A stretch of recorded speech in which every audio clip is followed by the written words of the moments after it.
on the issue.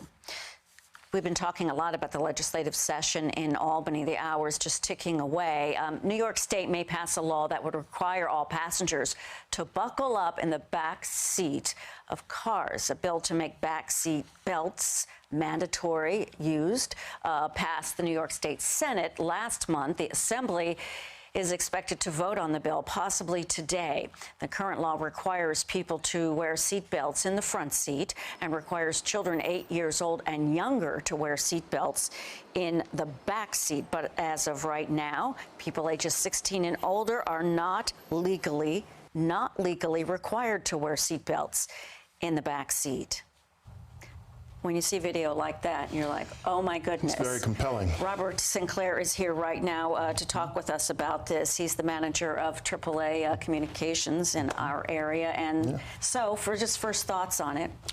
Well, the statistics show that it's a serious problem. Sure. 250 killed in the backseat from 2010 to 2017 who were not wearing their seatbelt. What's the geography on that?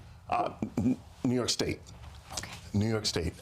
In 2017 alone, 34 were killed and 2,600 seriously injured. That works out to an injury roughly every 3 hours. The epicenter for these deaths and injuries is the 5 boroughs in Long Island.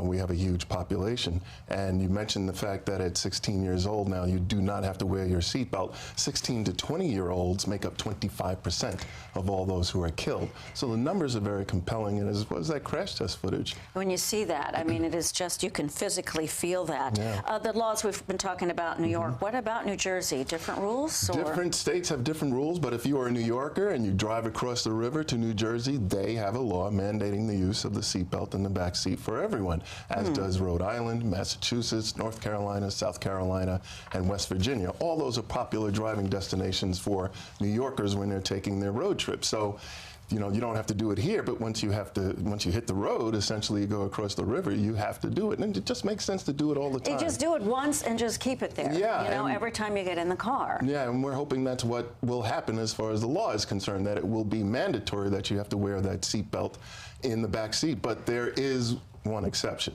and that is for taxi cabs.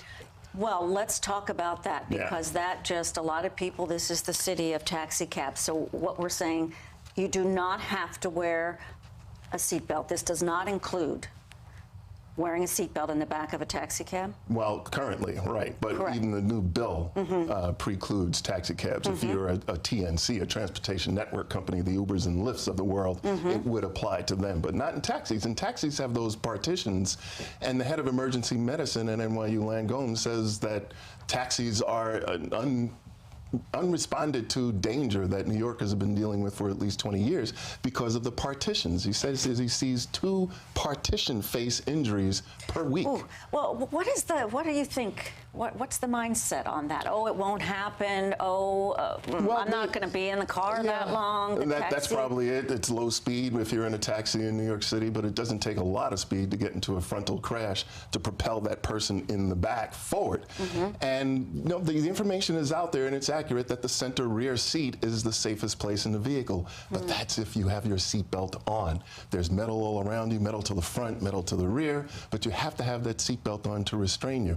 And in fact, the Insurance Institute for Highway Safety says another glaring error or thing that's missing is the fact that there are no airbags for the back seat, so that even if you do have the seatbelt on, you could be injured. Risk. Yeah, but you know, we would hope that the seatbelt would be on. It improves safety considerably. And let's just finish out with statistics from the Insurance Institute for Highway Safety. 28% of people do not buckle up in the back seat.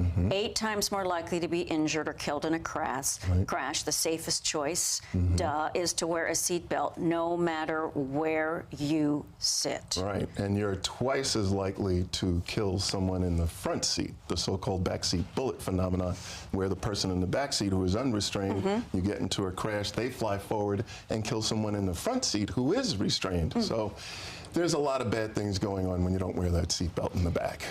Thank you for being here, Robert Sinclair, and we'll keep an eye on that. We appreciate you being here with us right now.